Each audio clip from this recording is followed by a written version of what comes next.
Resolute agape, kita masih bicara tentang agape Tuhan yang teguh, yang tidak tergoyahkan di dalam ministry dan di dalam gereja, ya, church, ya.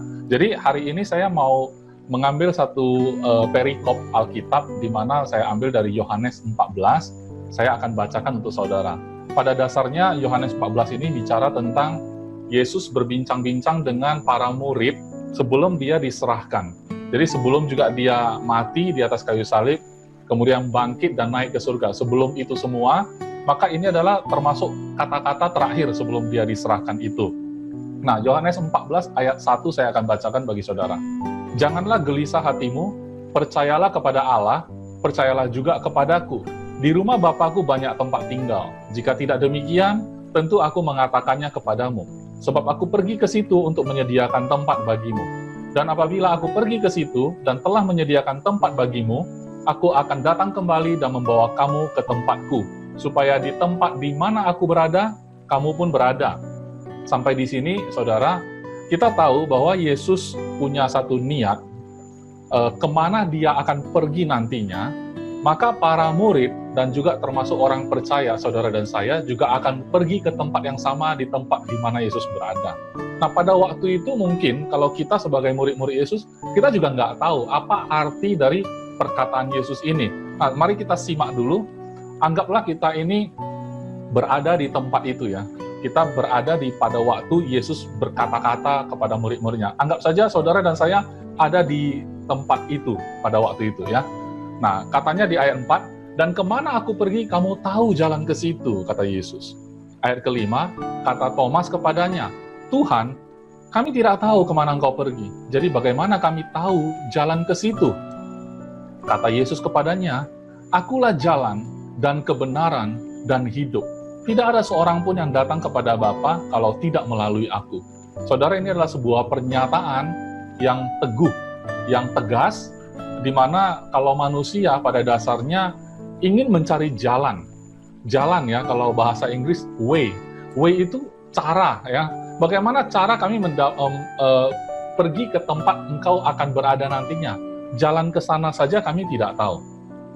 Tapi ini sebuah teknologi bagi saya. Kenapa? Karena Yesus mengatakan tidak perlu cari jalannya karena dia adalah jalan.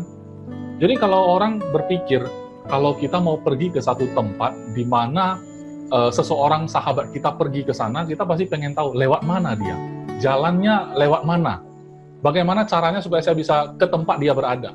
Tapi Yesus mengatakan, akulah jalan dan kebenaran dan hidup. Tidak ada seorang pun yang datang kepada Bapa kalau tidak melalui aku. Di ayat 6 ini bagi saya cukup signifikan karena dia menegaskan bahwa dia adalah jalan kebenaran dan hidup itu, dan tidak ada seorang pun yang datang kepada Bapa.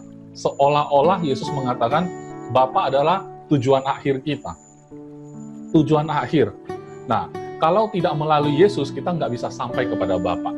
Jadi sebenarnya Bapa adalah sebuah figur di mana Tuhan ingin menyatakan dirinya. Bagi saya cukup signifikan, ya. Nanti selanjutnya kita akan lihat penjelasannya lebih lengkap. Ayat 7, sekiranya kamu mengenal aku, pasti kamu juga mengenal Bapa-Ku. Sekarang ini kamu mengenal dia, dan kamu telah melihat dia. Saudara bayangkan kalau Yesus mengatakan seperti ini dan saudara ada di depan dia. Kalau kamu mengenal aku, pasti kamu juga mengenal Bapa-Ku. Sekarang ini kamu telah mengenal dia, dan kamu telah melihat dia.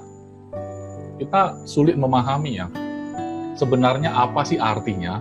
Nah, itu sebabnya tidak heran kalau Filipus di ayat ke-8 mengatakan, kata Filipus kepadanya, Tuhan, tunjukkanlah Bapa itu kepada kami. Itu sudah cukup bagi kami. Mungkin saudara dan saya bisa menjadi seperti Filipus. Pada saat mendengar Yesus berkata-kata, bagaimana sih maksudnya Yesus mengatakan, kalau melihat dia, sudah melihat Bapa. Ya, kalau begitu, tunjukkan sajalah Bapa itu di mana. Itu cukuplah bagi kami. Mungkin dia nggak bisa memahami apa maksud perkataan Yesus. Ayat 9, kata Yesus kepadanya, telah sekian lama aku bersama-sama kamu, Filipus, namun engkau tidak mengenal aku.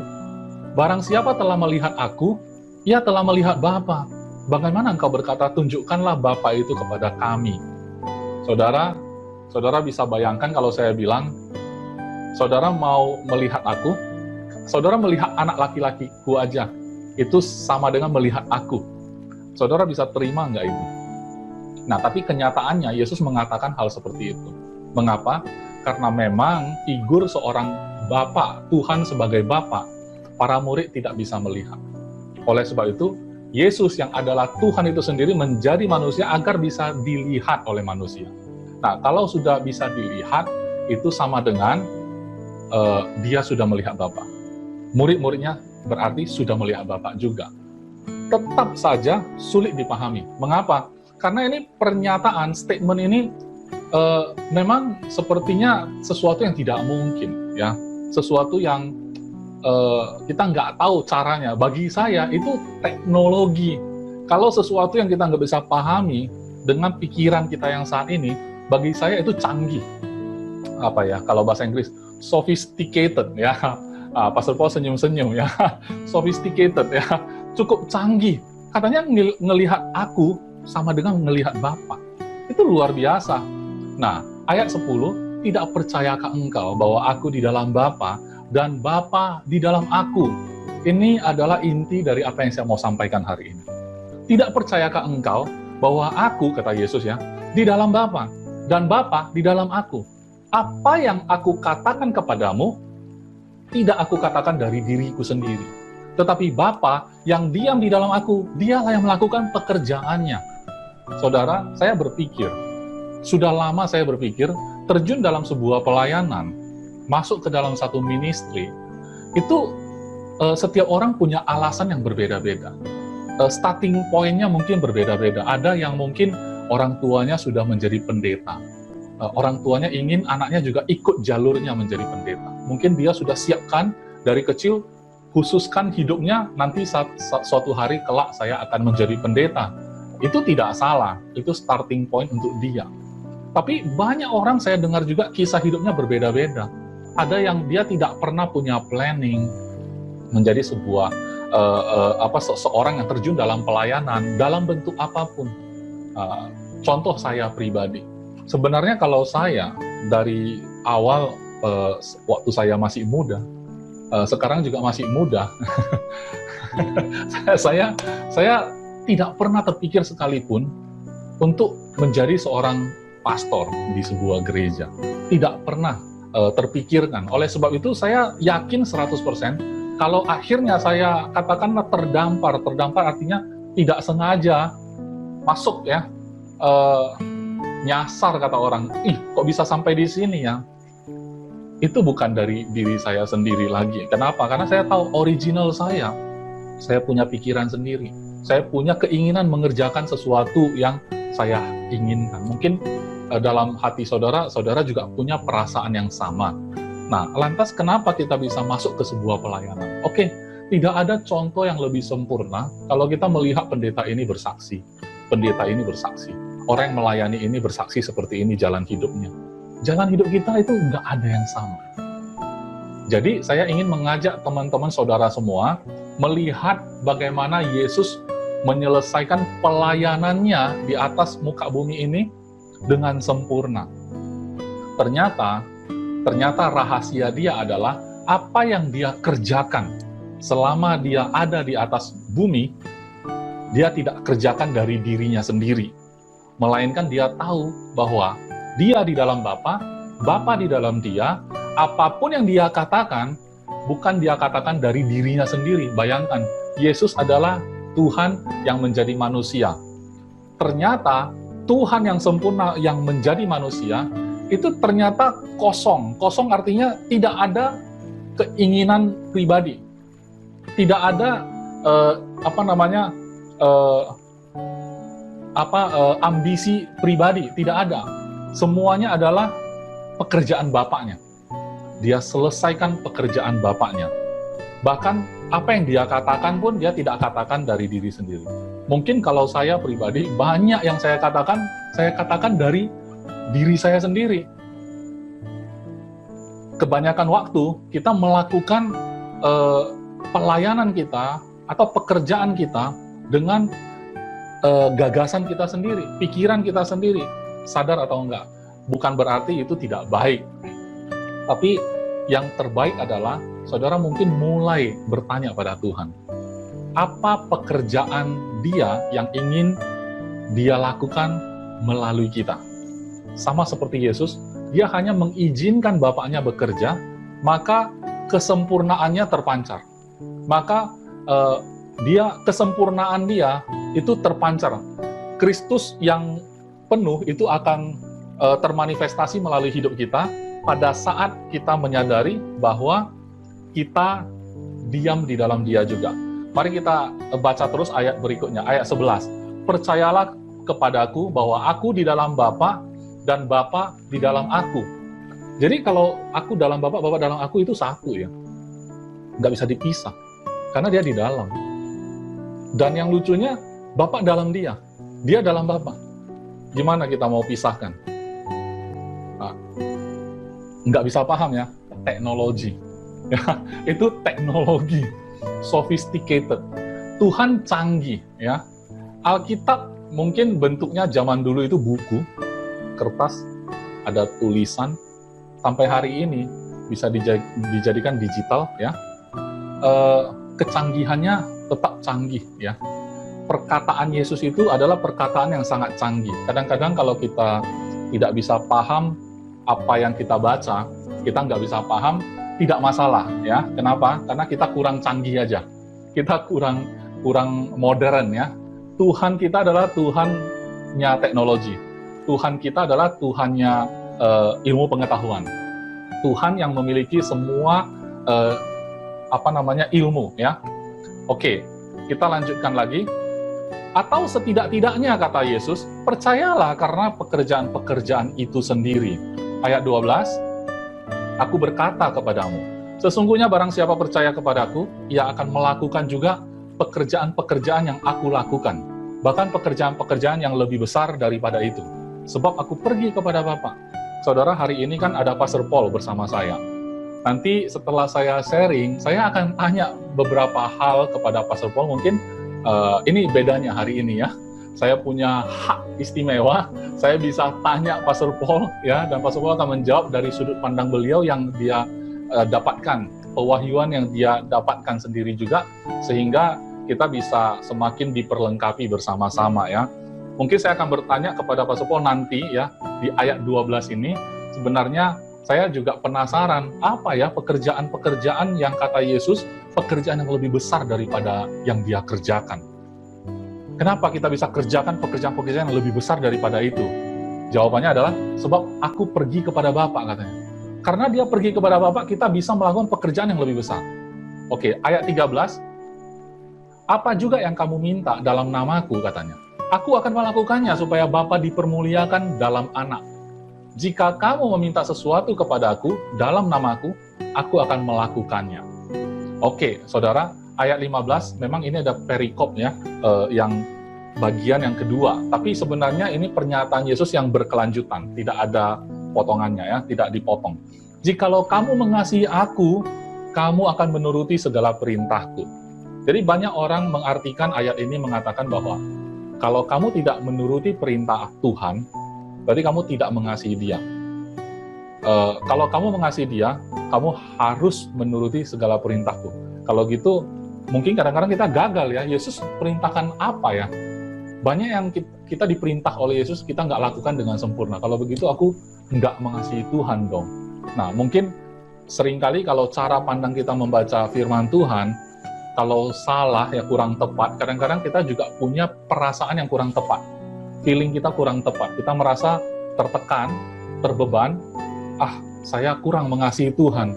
Kenapa? Karena saya gagal mematuhi perintah Yesus ya.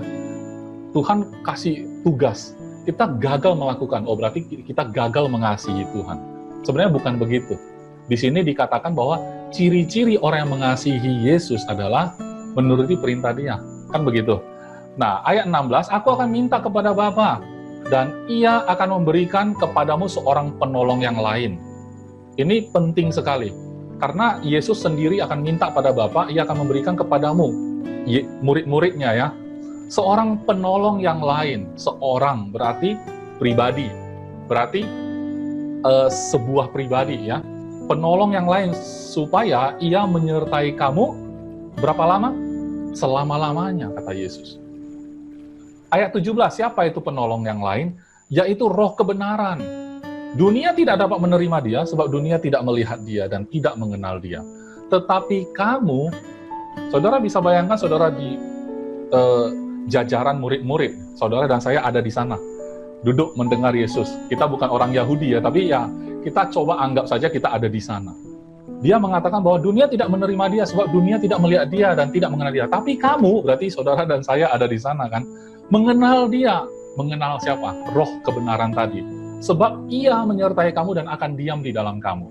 Roh kebenaran itu diam dalam kita. Coba kita bayangkan. Ayat 18. Aku tidak akan meninggalkan kamu sebagai yatim piatu.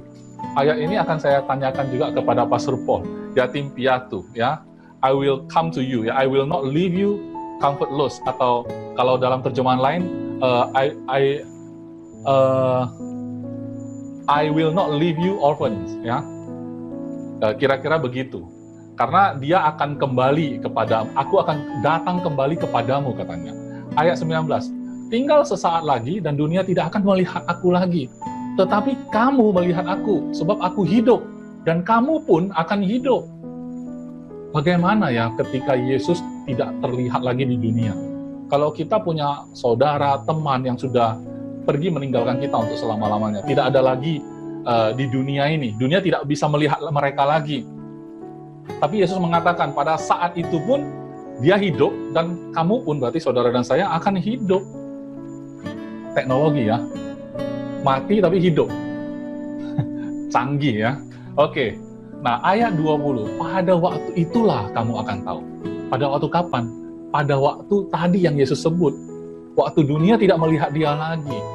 Tapi kita melihat dia. Sebab dia hidup, kita hidup juga. Waktu itulah kita tahu bahwa aku dalam Bapa-Ku, kata Yesus, dan kamu di dalam aku. Dan aku di dalam kamu. Saudara, Yesus dan Bapa satu.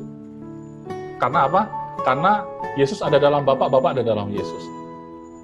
Saudara dan saya ada dalam Yesus, Yesus dalam kita. Kita dan Yesus tidak bisa dipisah. Bapa dan Yesus tidak bisa dipisah. Lah, jadi siapa yang bisa pisahkan kita dengan Tuhan? Tidak mungkin. Itu adalah resolute agape. Sebuah kasih Tuhan yang teguh, yang tidak bisa diganggu oleh apapun juga. Ya, kita lanjutkan dulu pembacaan firman kita, ayat 21. Barang siapa memegang perintahku dan melakukannya, dialah yang mengasihi aku. Dan barang siapa mengasihi aku, ia akan dikasihi oleh Bapa-Ku, dan aku pun akan mengasihi dia, dan akan menyatakan diriku kepadanya.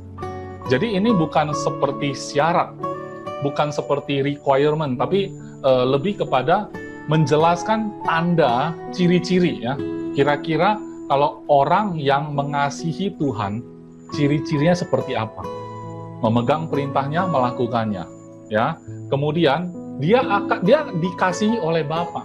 Bukan karena kamu sudah mengasihi baru Bapa akan mengasihi, bukan. Bahwa orang yang punya ciri-ciri itu disebut sebagai orang yang mengasihi Tuhan, dan orang seperti itu dikasihi oleh Bapa. Dan aku pun akan mengasihi dia dan menyatakan diriku kepadanya. Kalau Yesus menyatakan diri pada kita, itu sesuatu yang tidak ada batas, saudara. Kita punya daya tampung yang sangat terbatas. Hari ini kita paham Tuhan seperti ini. Tapi Tuhan tidak seperti itu saja. Memang benar, Tuhan hari ini kalau saya sakit, Tuhan Yesus sembuhkan aku. Jadi Tuhan adalah penyembuh. Benar, tapi itu hanya sebagian kecil. Karena Tuhan bukan hanya penyembuh, Dia yang menyelamatkan kita. Dia adalah Tuhan, Dia adalah Bapa, Dia adalah Tuan, kita hamba. Dia Bapa, kita anak. Ya, Dia sahabat. Apapun kita bisa sebut, tapi nggak pernah cukup untuk menjelaskan seperti apa Tuhan itu. Karena Tuhan sangat-sangat besar. Oke, ayat 22, Yudas yang bukan Iskariot berkata kepadanya, Tuhan, apakah sebabnya maka engkau hendak menyatakan dirimu kepada kami dan bukan kepada dunia? Jawab Yesus, jika seorang mengasihi aku, ia akan menuruti perintah firmanku dan Bapakku akan mengasihi dia, dan kami berarti dia dan Bapa, akan datang kepadanya dan diam bersama-sama dengan dia. Saudara, hari yang dimaksud Yesus sudah terjadi. Apa yang dimaksudkan Yesus itu sudah terjadi dalam hidup saudara dan saya. Ya, orang percaya hari ini sebenarnya sudah terjadi. Kenapa? Karena Bapa dan Yesus itu diam bersama-sama dengan kita. Roh kebenaran, ya kan, roh penghibur, itu semua sudah, roh penolong itu semua sudah diberikan kepada kita hari ini. Kita nggak ada masalah dengan itu. Oke? Mungkin pada waktu murid-murid pada waktu itu tidak bisa paham, tapi seharusnya kita hari ini bisa paham. Kenapa? Roh penolong itu ada bersama kami, kita, roh kebenaran. Nah, ayat 25, semuanya itu kukatakan kepadamu, selagi aku bersama-sama dengan kamu. Tetapi penghibur, jadi Yesus berkata-kata sampai di situ, saudara. Yesus berkata-kata sebagai manusia sampai di situ. Itu yang dia katakan maksudnya, selagi dia bersama dengan mereka. Tetapi katanya, penghibur yaitu Roh Kudus yang akan diutus oleh Bapa dalam namaku, dialah yang akan mengajarkan segala sesuatu kepadamu dan akan mengingatkan kamu akan semua yang telah kukatakan kepadamu. Jadi saudara, Roh Kudus sebagai penghibur kita yang kekal selama-lamanya, tidak pernah meninggalkan kita, yang sudah diberikan pada kita, dialah yang akan mengajar segala sesuatu kepadamu. Jadi saudara, kalau kita punya Pastor Paul yang bagus sekali dalam mengajar, saudara harus tahu, Roh Kudus yang bisa menolong saudara memahami semua yang diajarkan. Saya tahu, belajar Alkitab mungkin bagi sebagian orang sesuatu yang sulit. Tapi kalau saudara punya roh penghibur, Roh Kudus, dia yang akan membantu kita, menolong kita untuk bisa memahami apa maksud Tuhan. Karena sebagai pelayan yang melayani dalam pelayanan, baik itu menjadi pastor, baik mungkin yang jadi rasul, baik yang menjadi nabi, guru, ya kan, penginjil, itu semuanya tidak bisa berkata-kata dari dirinya sendiri, tidak bisa mengajarkan sesuatu yang bukan dari Tuhan. Kalau dia mengajarkan yang bukan dari Tuhan, dia tidak bisa disebut sebagai yang dengan sebutan tadi itu semuanya, ya. Oke, ayat 27, damai sejahtera ku tinggalkan bagimu, damai sejahteraku kuberikan kepadamu, dan apa yang kuberikan tidak seperti yang diberikan oleh dunia kepadamu. Janganlah gelisah dan gentar hatimu. Anak perempuan saya mengatakan dia dengar khotbah dari pendeta secara online, dan ini menjadi rema pada waktu dia awal-awal sekolah di Taiwan, ya. Dia bilang begini, kenapa saya damai sejahteranya seperti tidak ada, karena terpisah dari orang tua. Selama ini semuanya enak, ya, hidup di Medan bersama dengan orang tua, semuanya aman, semuanya tersedia, semua terkendali.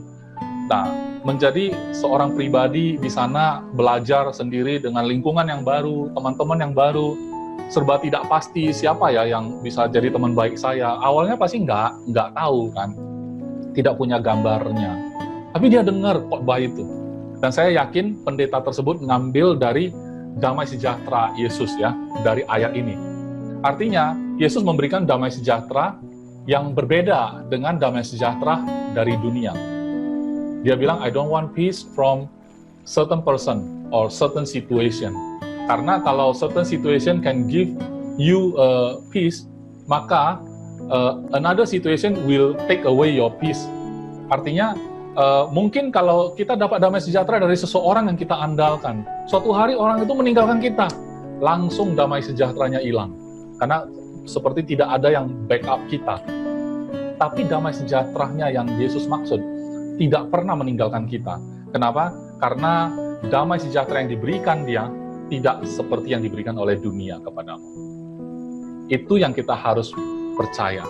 Resolut agape yang tidak pernah bisa digoyahkan oleh keadaan, situasi, omongan, apapun yang mau dilempar ke kita, tidak akan mengganggu damai sejahtera kita. Ini penting karena dalam melayani, waktu kita terjun dalam pelayanan, kita akan banyak mendengar komentar, kita akan banyak menerima tantangan, mungkin tidak seperti yang kita duga. Banyak hal yang akan terjadi yang tidak seperti yang kita duga.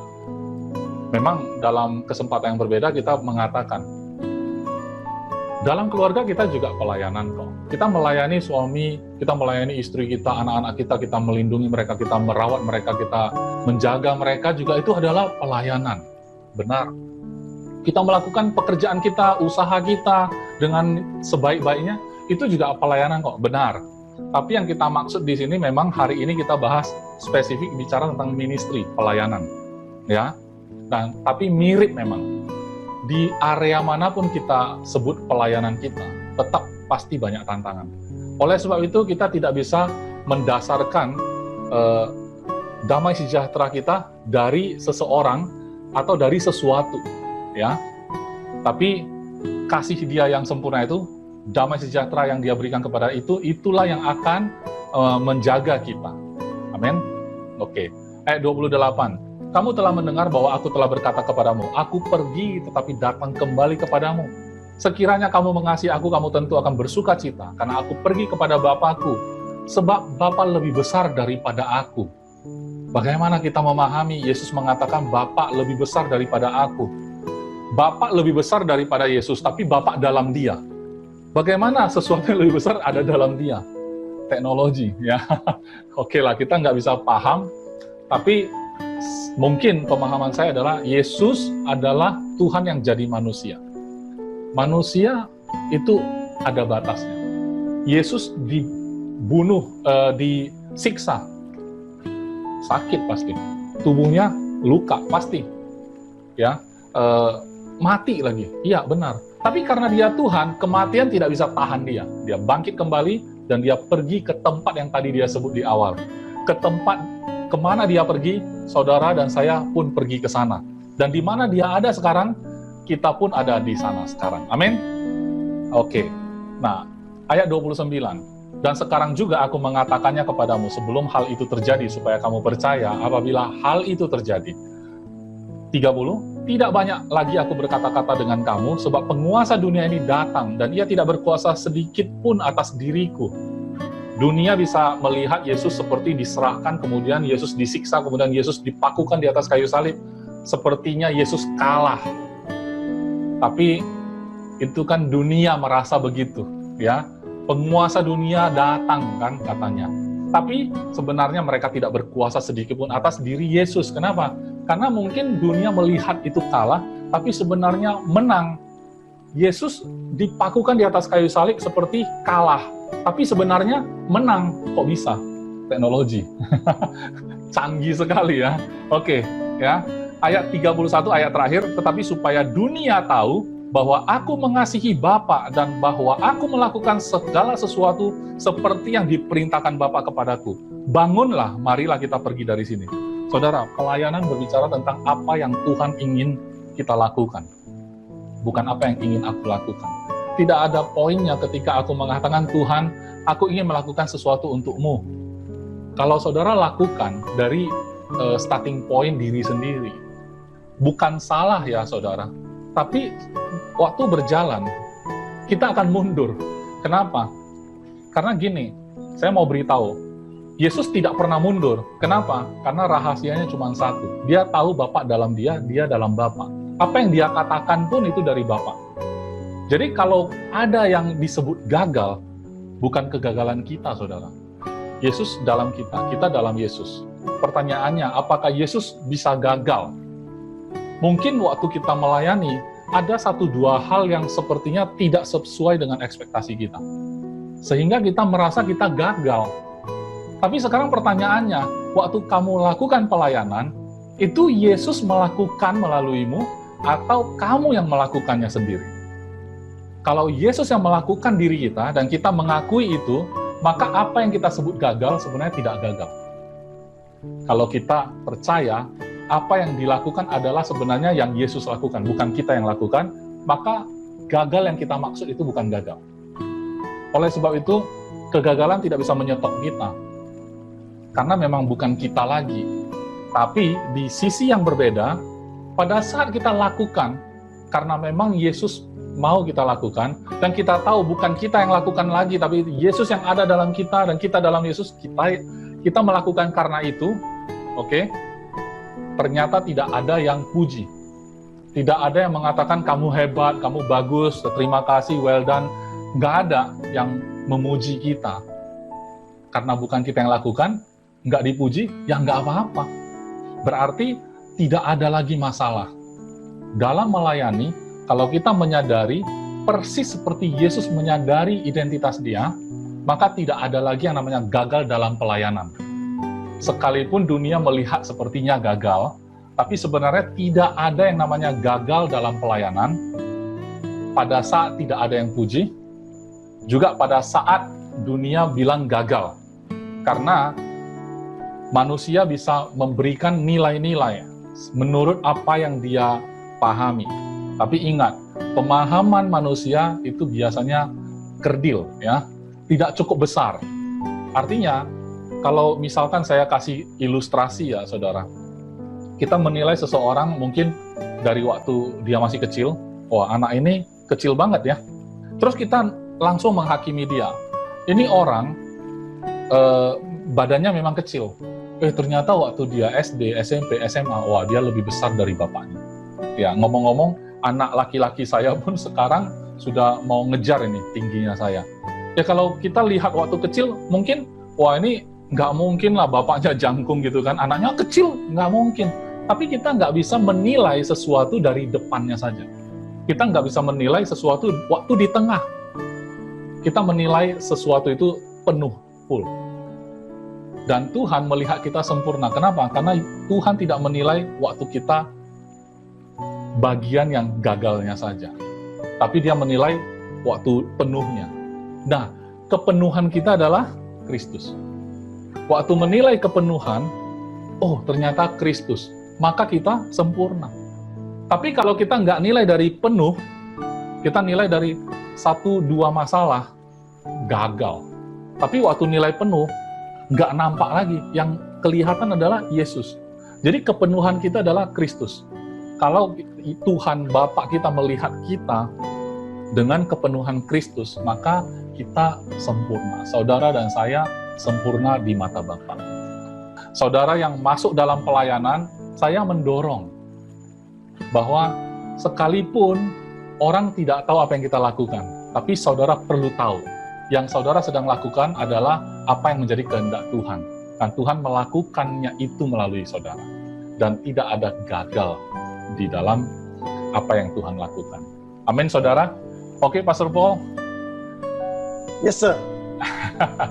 Okay, this is the time for you to answer my questions. Verse 12, di ba? Ya, tapi sebenarnya saya mau tanya Pastor Paul dalam bahasa Hokkien, cuman kurang ini pada online. The meaning when Jesus said, you will do the greater works in verse 12. Okay. Does it mean any works or any specific works? Okay. Let's look at this in very simple form. Oke, jadi kita perlu lihat dengan bentuk yang lebih sederhana. When Jesus said this to the disciples, pada saat Yesus mengatakan hal ini kepada murid-muridnya, He's talking to the 12 disciples who saw Him physically. Maka dia sedang berbicara kepada 12 orang yang sebenarnya melihat Yesus secara fisik. Okay, even in the book of Acts, when Matthias was added to the 12, Matthias also saw Jesus physically. Sekalipun di kitab Kisah Para Rasul ada Matias yang menggantikan murid yang lain, 12 murid itu, tapi Matias pun bisa melihat dengan fisik keberadaan Yesus. So, how does this apply to our present life? Jadi bagaimana hal ini bisa berdampak dengan hidup kita yang sekarang? How can we say that we are doing greater works than Jesus Christ? Nah, apa yang dimaksud dengan kita melakukan pekerjaan-pekerjaan yang lebih besar daripada yang Yesus lakukan? Think about it this way. I'm speaking English, Pastor Is speaking, interpreting in bahasa. Nah, katakanlah seperti sekarang, Pastor Paul bicara dalam bahasa Inggris, saya menerjemah ke bahasa Indonesia. Yeah. Why are we able to do this? Kenapa kita bisa melakukan ini? Because we understand the different languages. Karena kita memahami bahasa yang berbeda. Like Pastor E said earlier, whenever he asks me in question, he doesn't ask me in English, he asks me in Hokkien. Karena biasanya kalau saya bertanya sesuatu ke Pastor Paul, saya nyaman dan saya akan pakai bahasa Hokkien. Is it because he doesn't understand English? Apakah berarti saya ini tidak memahami bahasa Inggris? No, it's because he expressed better in Hokkien to me. Hanya karena saya lebih ekspresif ketika bicara dalam bahasa Hokkien ke Pastor Paul. Like what Pastor E said, technology, okay, technology. Jadi kalau nanyanya bahasa Hokkien, jawabnya bahasa Inggris, tapi saya terjemah ke bahasa Indonesia, itu teknologi ya saudara. You sophisticated. Canggih ya. So, the thing is, you and I, we didn't see Jesus physically. Nah, saudara dan saya, kita sama-sama tidak pernah melihat Yesus secara fisik.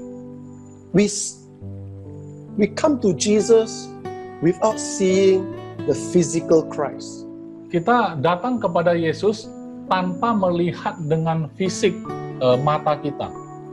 And we believe that he went to the cross, died, was buried, and rose again for us. Dan tapi, walaupun kita tidak melihat dengan mata fisik, tapi kita percaya bahwa dia mati, disalibkan dan dikuburkan dan bangkit untuk kita. And we also believe he's sitting at the right hand of the Father, interceding for us, praying on our behalf.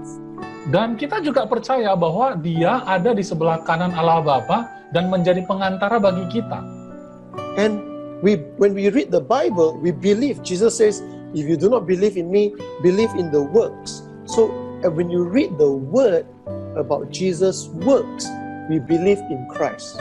Nah, karena kita nggak melihat secara fisik, kita bisa baca lewat Alkitab yang ada sama kita. Dan kita melihat kata Yesus, kalau kamu tidak percaya, setidaknya percayalah kepada pekerjaan-pekerjaan itu. Artinya, kita saat membaca Alkitab, kita bisa melihat pekerjaan-pekerjaan Yesus yang dimaksud. And the thing is, we take the word of God and we believe it to be true, which is true, and then we take that truth and share to somebody, and that somebody believe and become a believer of Jesus Christ. Dan kita dengan membaca tulisan-tulisan di Alkitab ini, dan kita percaya bahwa itu adalah kebenaran, dan memang itu adalah kebenaran. Dan kemudian kita bawa yang kita terima ini, dan kita percaya ini, kita juga beritakan kepada orang. Dan mereka mendengarkan pemberitaan kita, mereka percaya dan terima Kristus. And the thing is this, you do no miracle, no physical miracle. Dan hebatnya, saudara mungkin tidak melakukan mujizat secara fisik. You didn't raise anybody from the dead. Saudara tidak membangkitkan orang mati seperti yang Yesus lakukan. You don't speak Hebrew. Saudara bahkan tidak bicara dalam bahasa Ibrani. You speak your own language, whether it's Patani, whether it's Hokkien, whether it's English or Indonesian. Kita malah bicaranya cukup dengan bahasa yang kita pahami saja, mungkin bahasa Hokkien, bahasa Batak, atau bahasa apapun yang kita kuasai. And when you share the word, people believe Jesus Christ. Dan saat kita menggunakan bahasa kita yang sederhana ini kepada orang, mereka bisa terima Yesus Kristus. Isn't that greater works? Apakah ini bukan berarti pekerjaan-pekerjaan yang lebih besar seperti yang Yesus bilang? And like what Pastor Iskandar said earlier, we can do this not because we are good, but because the Holy Spirit is inside us. Seperti yang saya tadi utarakan, bahwa kita bisa melakukan hal-hal hebat semacam ini bukan karena kita hebat, tapi memang karena Roh Kudus yang tinggal di dalam kita, Dia yang mengerjakan pekerjaan-pekerjaan itu. It's like what Pastor E said just now. Jesus in Father, Father in Jesus, Jesus in Father. How to separate? Seperti yang saya jelasin tadi, kalau Bapa dalam Kristus, Yesus, Yesus dalam Bapa, bagaimana memisahkan mereka? And now, it's the same thing. The Holy Spirit is in you and me. How you try taking the Holy Spirit out? Nah, sama seperti sekarang kita, saudara dan saya, Roh Kudus tinggal di dalam kita. Artinya, bagaimana kita keluarin Roh Kudus itu? Nggak bisa kita dipisahkan seperti tadi. Why? Mengapa demikian? Because the Bible is stronger than you. Karena the Bible ya. Karena The word of God, word of God. Alkitab atau firman Tuhan itu lebih berkuasa, lebih hebat dari kita. Because you said, Holy Spirit, go out. But His word say, I will never leave you, I will never forsake you. Who is stronger? Iya, jadi walaupun kita bilang Roh Kudus pergilah dari aku, nggak bisa. Kenapa? Karena sudah tercatat di sana di Alkitab dikatakan bahwa aku tidak akan pernah meninggalkan engkau. Nah, lebih kuat mana? Kamu usir Roh Kudus atau perkataan Tuhan itu yang ada di Alkitab? And because today we talk about resolute agape in ministry, dan karena hari ini kita bicara tentang resolute agape, kasihnya yang teguh di dalam pelayanan, don't think about ministry as in office. kita jangan berpikir hanya sebatas pelayanan yang bersifat di kantor. Okay, I am an evangelist. Contoh, kayak pekerjaan ya, office itu ya, bukan kantor fisiknya, tapi pekerjaan. Contoh, saya adalah penginjil, contoh. I am an apostle. Aku adalah rasul. I'm a prophet. Aku adalah nabi. Then what you are actually saying is that you are looking for a title. Jadi sebenarnya dengan mengatakan begini, kita sedang mencari yang namanya pengakuan atau jabatan atau gelar, sebutan. Okay, now when I meet all of you and you meet Pastor Iskandar, we call Pastor Is, Pastor Paul. It's a title, yes. Jadi kalau kita jumpa secara fisik selama ini, kalau di gereja kita jumpa, oh ini Pastor Paul, ini Pastor Is. Ini memang sebuah gelar ya, pastor, betul. But it's only like a term of respect. Tapi sebutan itu hanya untuk menghargai atau menghormati saja. It's like in Indonesia, so beautiful. You see anybody that is older than you, when you see a lady, ibu, you know. Iya, ini sebenarnya sebutan yang sama dengan yang terjadi kalau di Indonesia, kalau kita sapa orang yang kita jumpai, kita sebut mereka Pak, Bu, itu adalah sebutan hormat. It's like one of our members, the daughter is Grace, and we call the mother Mama Grace. Sama seperti kita punya jemaat yang bernama Grace, masih kecil ya, kita panggil mamanya Mak Grace. No, we don't call her by her real name, we call her Mama Grace. Bahkan kita nggak panggil namanya Tata ya, tapi kita panggil Mak Grace ya. Right. So this is just a title to show association or respect. Jadi sebenarnya ini hanya sebuah sebutan yang kita pakai untuk supaya bisa gampang saat kita berhubungan. Untuk menunjukkan penghargaan. When the Bible talks about ministry in the fivefold, apostle, prophet, evangelist, pastor, teacher, it's not talking about title, it's talking about function. Tapi pada saat Alkitab mengatakan bahwa ada 5 jawatan, ada rasul, nabi, ada guru, ada penginjil, ada gembala, itu bukan bicara jabatan, tapi fungsi, saudara. Now, question. Nah, sekarang pertanyaan. Verse 12. Di ayat 12. When Jesus talked about greater things will you do, it was Paul doesn't exist. No fivefold ministry.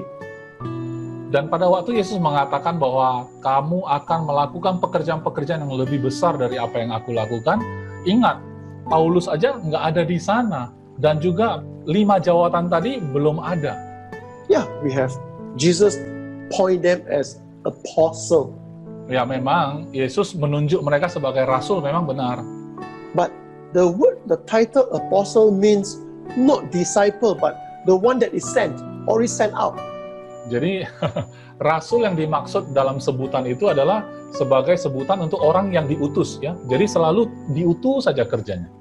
Okay? Oh, sent to do this, sent to do that, sent to do this. Not stay in the office. Jadi dikirim untuk lakukan pekerjaan-pekerjaan ini dan itu ya. Tidak pernah duduk di office dia. So, we must understand that you and I, we have the Holy Spirit in us. Jadi sekarang kita perlu memahami bahwa saudara dan saya, kita sama-sama memiliki Roh Kudus. And if you truly understand, when you read the Word of God, you truly understand and you realize Holy Spirit is in you all the time, everything you do in ministry, it's not you, it's the Holy Spirit working through you. Jadi kita perlu memahami bahwa setiap kali kita melakukan pekerjaan-pekerjaan dalam bentuk pelayanan, ingatlah selalu bahwa bukan lagi saudara yang melakukannya, tetapi Roh Kudus yang melakukannya di dalam kamu. And you can, even without knowing, you can prophesy over somebody. Bahkan tanpa saudara sadari atau saudara ketahui, saudara bisa bernubuat bagi seseorang tanpa saudara sadari. So don't look for the things to do. Jadi bukan kita cari apa yang perlu dikerjakannya, Look to Jesus. tapi yang kita perlu lihat adalah Yesusnya. And whatever He do, Dan apa yang dia lakukan, whatever He tells you, apa yang dia minta atau dia suruh kita lakukan, just do and just speak. lakukan saja dan katakan saja. And like what Pastor Iskandar said earlier, he says, even if you make a mistake, learn from it, grow, and you become better and better. Dan juga seperti yang saya sebut tadi, bahwa kalaupun kita gagal, nggak masalah, kita bisa belajar dari sana, kita bisa bangkit kembali dan menjadi yang lebih baik lagi di kemudian hari. Okay? Oke, next question, Pastor ya. Why Jesus said that He will not leave the disciples orphans? He will come to them again. In what way, Pastor? Can you explain? And is it the Holy Spirit or Spirit of Truth that He mentioned before? And the Holy Spirit, the helper that He mentioned after? Okay, so there are actually 4 questions that Pastor Iskandar just said. Satu pertanyaan langsung 4 teknologi, Pastor. So let's deal with number 1. Let's deal with number 1. Oke, yang pertama dulu ya. Jesus said, I will not leave you as orphan. Nah, Yesus mengatakan bahwa aku tidak akan pernah meninggalkan engkau sebagai yatim piatu. Why would Jesus say that? These are not young boys or young girls. I mean, they are all men. These are not young boys. They are all above 20 or, they are maybe in their late teens. Most of them are in their 20s. Saudara bayangkan kenapa Yesus mengatakan perkataan seperti itu, yatim piatu. Padahal murid-murid Yesus itu paling tidak, yang paling muda pun mungkin lebih kurang umurnya sudah 20, bukan anak kecil. Jadi kenapa mengatakan bahwa tidak akan dibiarkan menjadi yatim piatu? Now, we do not know their age. Kita memang tidak tahu secara persis berapa umur mereka. But you think about that, 4 of them, Andrew, Simon Peter, James, John, they are fishermen. They are not young boys staying at home. Saudara tahu tadi 4 murid yang Pastor Paul sebut tadi itu, mereka semuanya adalah nelayan. Mereka bukan orang yang tinggal di rumah. And then we got 1, Matthew, tax collector. Satu lagi murid Yesus adalah Matius, yang adalah pemungut cukai. Okay? So, I mean, these are not young boys. Nah, mereka ini semua tidak bisa disebut anak kecil kan? But just because you are physically old, you still can have a orphan mentality. Nah, jadi bukan berarti kalau kita sudah besar atau tua secara fisik, secara usia, bukan berarti kita tidak punya mental yatim, ya. Seperti secara mentalitas, bisa saja orang setua apapun, semuda apapun usianya, bisa punya mentalitas yatim piatu, saudara. So sometimes even you yourself have encountered people who sit down and when they ngobrol, what they say, my father last time don't like me. Bisa aja kita temukan dalam obrolan-obrolan kita dengan teman-teman, kalau kita melihat mereka ngobrol, mungkin mereka kadang-kadang mengatakan hal seperti, kamu nggak tahu orang tuaku memperlakukan aku seperti apa waktu aku kecil gitu. Right? And you look at them, they are already in their 30s, 40s, sometimes even 50s, and yet they have a problem with their life because they never received the Father's love. Meskipun yang mengatakan hal-hal seperti itu adalah orang yang sudah cukup dewasa secara umur, kita melihat fisiknya mereka adalah orang dewasa, tapi secara mentalitas mereka tidak pernah merasakan kasih seorang bapa. And God knows, because God created us, all of us needs the Father's love. Jadi karena Tuhan yang menciptakan kita, manusia adalah ciptaan Tuhan sendiri, maka Tuhan tahu kita manusia membutuhkan yang namanya kasih seorang bapa. Now, on earth, Jadi di atas bumi ini, I do not know about you, but I think majority of fathers, they are not perfect. nah saya nggak tahu ya dengan saudara, tapi saya tahu bahwa secara umum ya kebanyakan orang yang sudah menjadi bapak itu tidak sempurna. Some fathers are always very strict, they're very angry, all the time very angry, you know. Ada tipe bapak yang selalu bawaannya adalah pemarah gitu loh, wajahnya aja udah serem gitu. Right? And some fathers are never there. Nah, ada juga ayah yang nggak pernah ada di sana sama sekali. And even some fathers, they are there physically, but they are always drunk, they are smoking, they don't relate to you. Ada juga orang tua yang ada di sana, memang dia ada di sana. Kita bisa lihat dia, cuman dia minum lah, dia tidak pernah melakukan apa yang seharusnya seorang ayah lakukan. So what does a child do? Jadi apa yang dilakukan seorang anak? A child always want the attention of the parents. Maka seorang anak selalu ingin mendapatkan perhatian dari orang tuanya. And when a child don't have the attention of the parents, Dan pada saat dia tidak mendapatkan perhatian dari orang tuanya, and there are other children, dan ada di sana anak-anak yang lain, they will fight one another. maka mereka akan bertengkar. Or they will do things to challenge or to become prominent or accepted by the Atau mereka parents. melakukan hal-hal yang bertentangan satu sama lain agar mereka mendapatkan satu rasa menang di hadapan orang tuanya. And what is the end result? Nah, hasil akhirnya itu apa, saudara? Competition. Yang terjadi adalah saling bersaing, kompetisi. And instead of loving one another, we are fighting one another. Bukannya saling mengasihi satu dengan yang lain, malah saling bertengkar, melawan satu dengan yang lain. So orphans will always challenge one another. And then you become stronger, I become stronger. In the end, you are not looking at God, you're looking at self. Jadi secara mentalitas yang disebut yatim piatu tadi adalah punya mentalitas yang suka bersaing satu dengan yang lain. Akhirnya apa yang terjadi? At the end what, Pastor? Sorry. You're not looking at God, Oh iya. you're looking at self. Iya. Kalau kita sudah fokusnya bertengkar satu dengan yang lain, mau lebih bagus dari yang lain gitu, saling bersaing, terakhir mata kita bukan lagi tertuju pada Tuhan, tapi tertuju pada diri sendiri. Because you are trying to use your self-effort to please a father. Karena engkau mulai menggunakan kekuatanmu sendiri untuk mencoba membuat diri berkenan pada Bapa. Okay, so that's number one. Okay? Ya, itu nomor satu. Jesus say, I will not leave you as orphan. That means, hey, every one of you are precious to me, precious to the Father. Jadi dengan Yesus mengatakan, aku tidak akan meninggalkan kamu sebagai yatim piatu, itu sedang mengatakan bahwa, hai, engkau sangat berharga. Engkau berharga di mataku, engkau berharga di mata Bapa. You don't have to fight one another. Tidak perlu saling bersaing satu dengan lain. Why do Jesus say that to the disciples? Mengapa Yesus harus mengatakan begitu kepada murid-muridnya?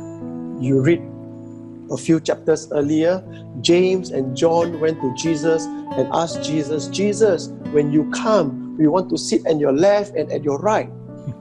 Kalau saudara baca beberapa pasal sebelum pasal ini, saudara bisa ketemu di mana Yohanes dan Yakobus itu saling bersaing. Siapa yang akan duduk di sebelah kananmu, kirimu?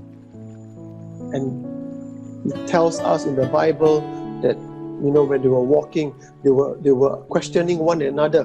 Who is better? Who is better? Who is greater? Kalau kita cermati apa yang tercatat di Alkitab pada saat mereka berjalan bersama, seringkali di antara para murid itu mengatakan, siapa yang lebih besar di antara kita? Siapa yang lebih baik? Siapa lebih baik? Mereka bersaing. And every time you do that, you have an orphan mentality. Setiap kali kita seperti itu tandanya kita punya mentalitas yatim piatu. The world like that.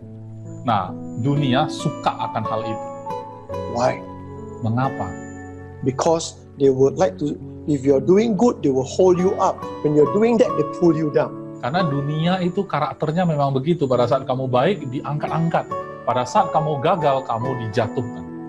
But as brothers, as sons of God, when you see your brother fall, instead of pushing him down, you hold the brother up. Tapi karena kita adalah sama-sama anak Allah dan kita disebut saudara satu dengan yang lain, itu kita adalah saudara, maka kalau ada salah satu dari antara kita yang gagal atau jatuh, kita sama-sama mengangkatnya kembali. We help them up, Kita membantu, menolong mereka supaya mereka kembali bangkit. and that is family, Dan itulah yang disebut keluarga, not orphans. bukan yatim piatu. So what was the other question? A spirit of truth and a Holy Spirit. So the spirit of truth is penolong ya, helper. Okay, Holy Spirit the helper. okay. You find that it is not a spirit of dictator. Saudara lihat di sana, dia tidak menjelaskan Roh Kudus itu adalah Roh Kudus yang diktator, Okay, it's a spirit of help. tapi Roh penolong. Alright, why? Mengapa? Because even God who created us will not force you to do what you don't want to do. Karena bahkan Tuhan, sekalipun Dia yang menciptakan kita, Dia tidak pernah sekalipun memaksa kita untuk melakukan yang kita tidak mau lakukan. Because when you feel forced to do something, in Karena- the end you're still looking at yourself. Karena kalau kita selalu dipaksa untuk melakukan apa yang kita sendiri nggak suka, kita dipaksa untuk melihat diri sendiri. But when you let the Holy Spirit speak to you, the truth, the Spirit of truth speak to you again and again, Tapi kalau kita mengizinkan Roh Kudus yang adalah Roh kebenaran itu menuntun kita dan berbicara terus kepada kita, and when maybe you fail, maybe you, for example, you do ministry and then mistake or you fail, and then you say, I don't want. But the Holy Spirit doesn't force you. He speaks to you. He encourages you. He speaks to you. He waits in long suffering to wait until you come to the truth, and the truth sets you free to work easily, to Nah, ministry easily. katakanlah mungkin dalam pelayanan saudara pernah merasakan satu kegagalan atau tidak berhasil dalam pelayanan, tapi Roh Kudus dengan lemah lembutnya terus berkata-kata, terus berbicara kepada kita, sehingga itu disebut sebagai panjang sabarnya Tuhan ya. Dia selalu terus berkata-kata kepada kita, sehingga kita pada waktunya kita rela, kita mau untuk dipakai, dan akhirnya Dia dengan bebas bisa bekerja melalui kita.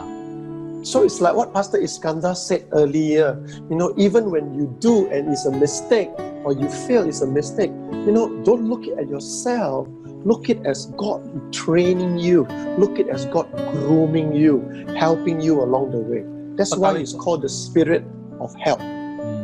Sekalipun benar, pada saat kita melakukan sesuatu, mungkin benar kita salah melakukannya atau gagal melakukannya, tetapi percayalah bahwa Roh kebenaran yang adalah Roh penolong bagi kita, sebenarnya kita izinkan Dia melakukannya melalui kita, dan kita tidak melihat pada diri sendiri. Let me give you an example of myself. Oke, saya berikan contoh dari diri saya sendiri. I've been in the ministry for 32 years. Jadi Pastor Paul sudah ada dalam pelayanan selama 32 tahun lebih kurang. And I'll tell you this, every year I make mistake. Jadi saya boleh bilang bahwa setiap tahun saya pun melakukan kesalahan juga. But does it stop me? Tapi apakah itu kesalahan-kesalahan itu membuat aku berhenti? No, it only tells me I'm imperfect, that I'm relying on a perfect God, on the perfect Holy Spirit of truth to help me. Yang perlu saya pelajari adalah bahwa ya saya memang tidak sempurna. Jadi saya butuh mengandalkan Tuhan yang sempurna, sehingga Dia bisa menolong saya untuk melakukannya lebih baik lagi. So in the verse says this, it says that where is it? When the Spirit of truth comes, He will bring all the truth to you. Dikatakan di ayat 17 bahwa pada saat Roh kebenaran itu datang, ya kan, di ayat 16 katanya, Roh kebenaran. Okay, Which verse? Okay, hang on. No, it's not there. Okay, no, all right. There's wait, let sorry, but let me show you. When the Spirit of truth comes, Ada sebuah ayat yang mengatakan pada saat roh kebenaran itu datang, dia yang akan mengajarkan ya. He will lead you to all truth. Dia yang menuntunmu kepada seluruh kebenaran. 26, verse 26, I think. Verse 26, Oh ya. okay. Ayat 26 ya. Penghibur yaitu Roh Kudus yang akan diutus oleh Bapa dalam namaku, dialah yang akan mengajarkan segala sesuatu kepadamu dan mengingatkan kamu akan semua yang telah kukatakan kepadamu. So just now Pastor E said that Jesus stayed until here, he didn't go further. Why? Because we cannot accept already.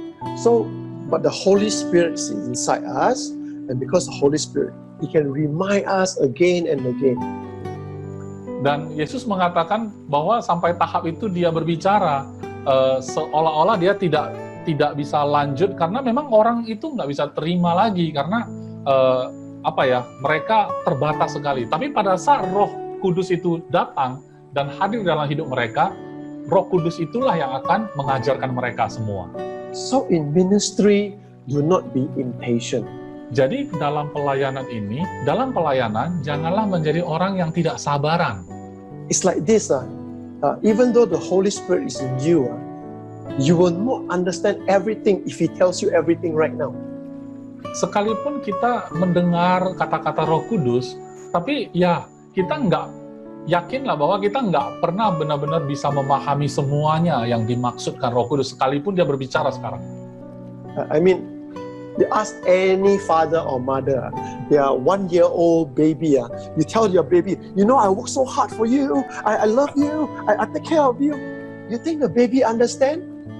Saudara boleh tanya ya, ayah dan ibu ya yang punya anak kecil ya, sekalipun ayah dan ibunya mengatakan dengan ekspresinya yang luar biasa, kamu tahu nggak, aku bekerja keras untukmu, aku sayang sama kamu, kira-kira apakah anak ini bisa mengerti?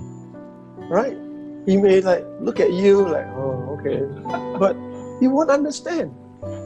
Mungkin yang mereka bisa lakukan anak kecil ini cuma ngelihat, melotot, itu mereka nggak ngerti. Now, when will he understand? Kapan mereka bisa mengerti itu? When he becomes a parent. Pada saat mereka sendiri jadi orang tua.